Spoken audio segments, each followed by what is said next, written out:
Malam itu, Rina hanya ingin tidur di apartemen barunya. Tapi sebuah telepon tua berdering. Dan sejak saat itu, tidak ada yang pernah melihatnya lagi. Hai semua, aku Mantra. Selamat datang di Piring Gantung. Aku akan kembali membawakan cerita mistis. Dan semoga cerita ini bisa menemani malam kalian. Hujan deras turun malam itu, membasahi jalan-jalan kota yang sepi. Lampu-lampu jalan memantul di genangan air. Sementara angin dingin menusuk tulang.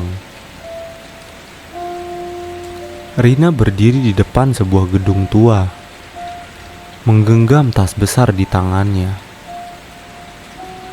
Apartemen Melati. Begitu nama yang tertera di papan kayu yang sudah lapuk. Catnya terkelupas dan sebagian hurufnya hampir hilang. Ia baru pindah hari itu. Sewa murah adalah alasan utamanya. Rina hanya perlu tinggal di sana selama sebulan sebelum kontrakan barunya siap. Tidak ada yang istimewa. Gedung tua, lorong sempit, cat dinding kusam, dan lampu yang menggantung lesu di langit-langit. Sesekali berkedip. Kamar yang ia sewa terletak di lantai 7. Sepanjang lorong, bau apek menusuk hidung. Tangannya meraba dinding mencari saklar lampu. Tapi, sebagian lampu tidak berfungsi. Saat berjalan, Rina sempat merasa seperti ada suara langkah pelan di belakangnya. Ia menoleh, tapi kosong. Akhirnya, ia sampai di depan pintu kamarnya. Kunci tua berderit saat diputar. Ruangan itu kecil, sederhana. Satu kasur tipis, lemari kayu reot, meja rias tua dengan cermin bulat yang permukaannya agak kusam, dan sebuah telepon jadul yang menempel di dinding ruang tamu. Warnanya menguning, kabelnya berdebu, terlihat sudah lama tidak digunakan. Rina menghela nafas panjang.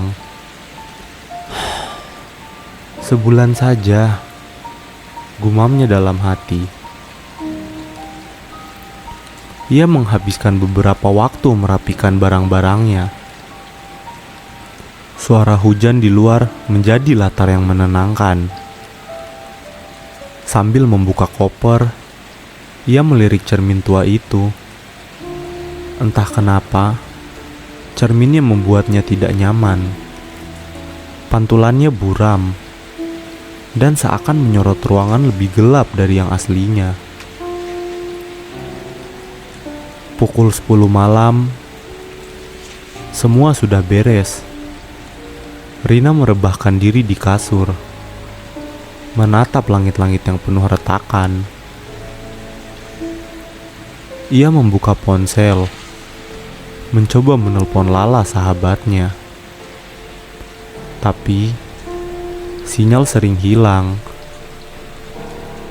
Mereka hanya sempat berbicara sebentar sebelum koneksi terputus.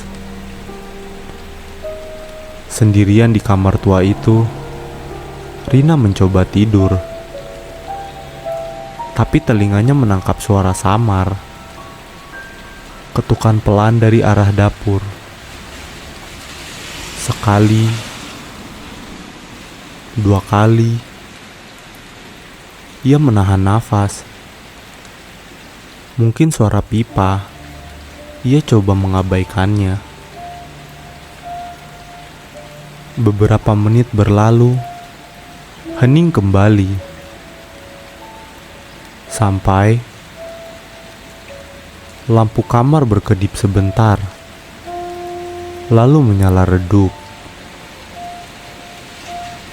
Saat Rina hendak memejamkan mata, telepon tua di dinding berdering. Suaranya nyaring, menusuk kesunyian. Rina sontak duduk tegak. Jantungnya berdegup kencang. Ia menatap telepon itu dengan bingung. Telepon ini tidak tersambung, pikirnya. Dengan ragu, ia mendekat dan mengangkat gagangnya. Hening. Hanya suara nafas berat, dalam dan panjang.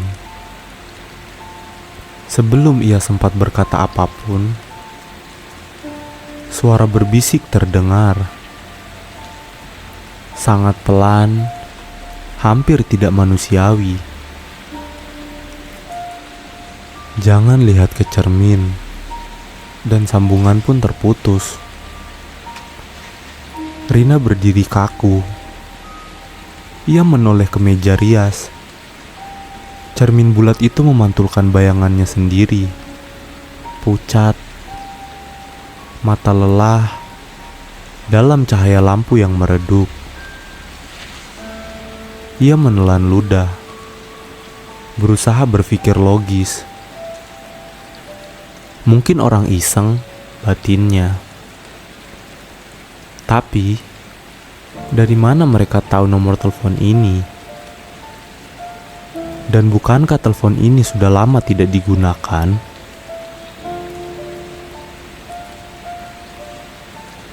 Ia kembali ke kasur. Beberapa menit berlalu.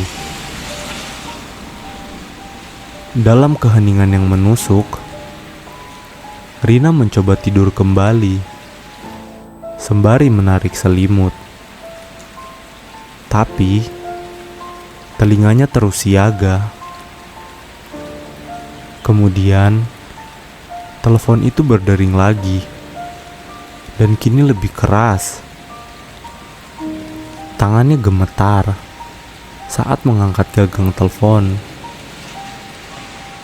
Kali ini suara itu terdengar jelas. "Kamu lihat ke cermin ya? Sekarang dia tahu kamu di sini." Detik itu juga, udara di ruangan mendadak dingin, seperti ada jendela yang terbuka. Nafas Rina memburu. Ia menoleh perlahan ke cermin. Awalnya, hanya pantulan dirinya yang gemetar. Tapi, di sudut pantulan, samar-samar ada bayangan gelap berdiri di belakangnya. Ia menoleh cepat ke belakang, dan kosong. Ia menoleh ke cermin. Bayangan itu sudah lebih dekat. Wajahnya gelap, hanya senyum yang terlalu lebar untuk manusia. Lampu kamar kembali berkedip. Dari arah cermin, suara lirih terdengar, seakan keluar dari balik kaca. Rina menjerit. Kursi meja rias terjungkal. Ia lari ke pintu apartemen, memutar gagangnya sekuat tenaga, tapi tidak bergerak, seakan ada sesuatu yang menahannya. Petir menyambar, membuat cahaya putih membanjiri ruangan sekejap.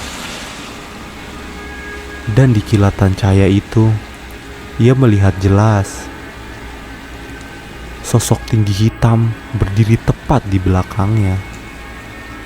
Kepalanya menunduk, senyumnya memanjang. Matanya kosong seperti lubang.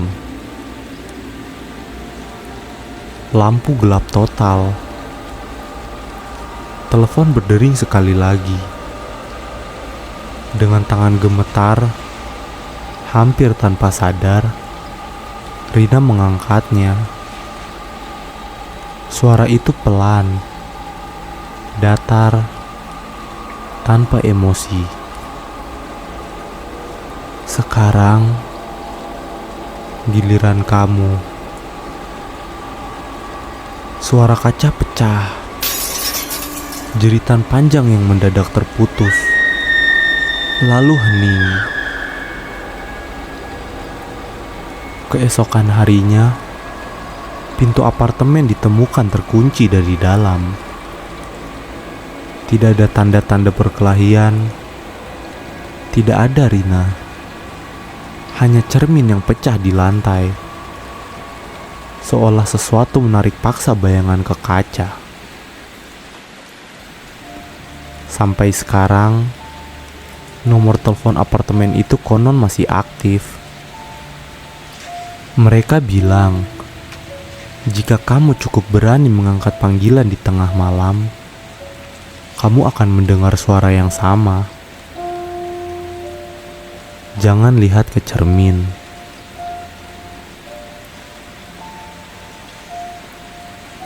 Terima kasih sudah mendengarkan sampai menit ini. Bila kamu memiliki cerita horor ataupun mistis lainnya, bisa kirim ke email yang ada di deskripsi. Sampai jumpa di cerita berikutnya.